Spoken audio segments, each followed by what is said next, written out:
So for Craftsmanship, on the other hand, that was a little bit different. I had to be there at 1:30. I picked the second grouping to be judged. Now, before everything, when I was originally debating on where I was going to enter and what I was doing, I was debating between entering novice and journeyman. I am very much aware that I am not a sewing novice. I have been sewing since 2009.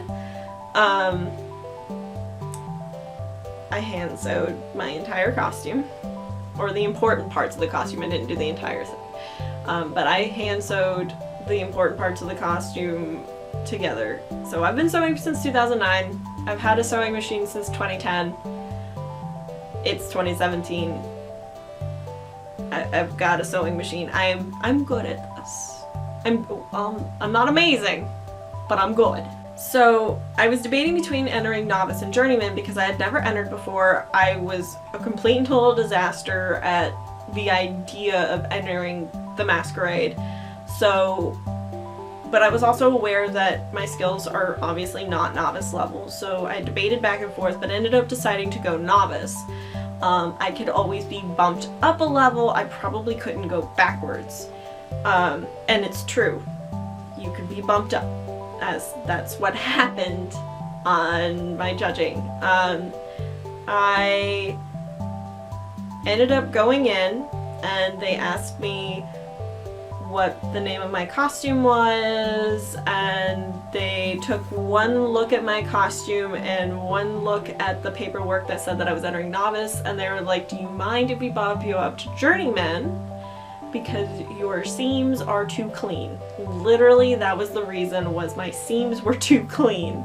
And I was like, okay, I guess that's fine. And like I explained that like I entered novice because I've never done this before, and I mean, at the same time, I was kind of going through a really rough patch where I wasn't feeling motivated to work on anything at all, ever. So it was like I wasn't feeling confident, so it was like novice would be the way to go. And they basically just asked me, how did you make it? Or what did you do? Explain your costume to me. And so I followed the directions that I had seen in many, many Masquerade, cosplay Masquerade videos. Was a good way to decide, or to go through your costume and make sure you don't miss anything, is you start at the top or start at the bottom and you work your way in the opposite direction. I decided to start with the top because the hat was the thing that I did new. I worked with silicone for the first time. And you just work your way down. And even doing that, I was so nervous that I ended up like not explaining things. So like the jacket, I was like, I made it. Well, duh, I made it. I'm entering in a craftsmanship contest. I should have made it. So I ended up like missing the fact that like, you know, this was a pattern. I used a pattern, but I ended up Frankensteining like 5 patterns together to get this one piece. This was an amalgamation of patterns that I fit together. I ended up doing it, and I got compliments. The judges did like my corners on my collar, and like the collar around my jacket, and then like the collar around my neck, because they had really, really nice points. Those are really difficult to get in sewing, and especially to look nice. So I did a good job. Good job, me. And then afterwards, after doing my judging, I ended up going over, because they had like, where they had the judging was actually the cosplay green room for later. They had a photographer there, and they basically were like, okay, let's take some pictures. So I took some pictures. I lost their business cards, so I have not seen what they look like, if they're posted anywhere at all. And then I was done. It was probably like a 10 to 20 minute process. Yeah, it was painless, or as painless as it could be with me freaking out internally. And it went fine. And I'm really glad that I did it. I really wasn't expecting to enjoy it as much as I did. And competing in the Masquerade was always something that I kind of had debated back and forth about doing, and I was always scared of being on stage. And a lot of cons nowadays have hall costume contests, which you don't have to go on stage for, as far as I know. And I decided that I was going to bite the bullet and do the big one. I was going to do the Masquerade.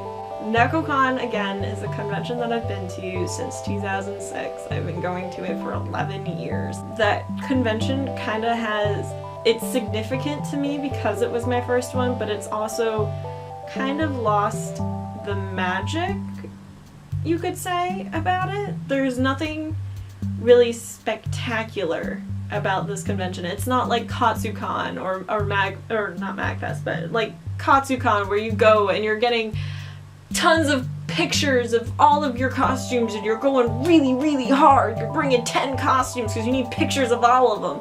And it's not like Colossal Con, where you're going there and it's a resort.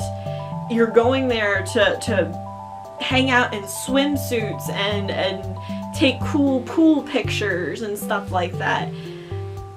It's just your run-of-the-mill convention, and it's not it's a big one, but it's not like, you know, things are announced there like Otakon and it's definitely like nowhere near AX or anything like that. It was just one of those conventions that I felt like I needed to either find something new about it or stop going.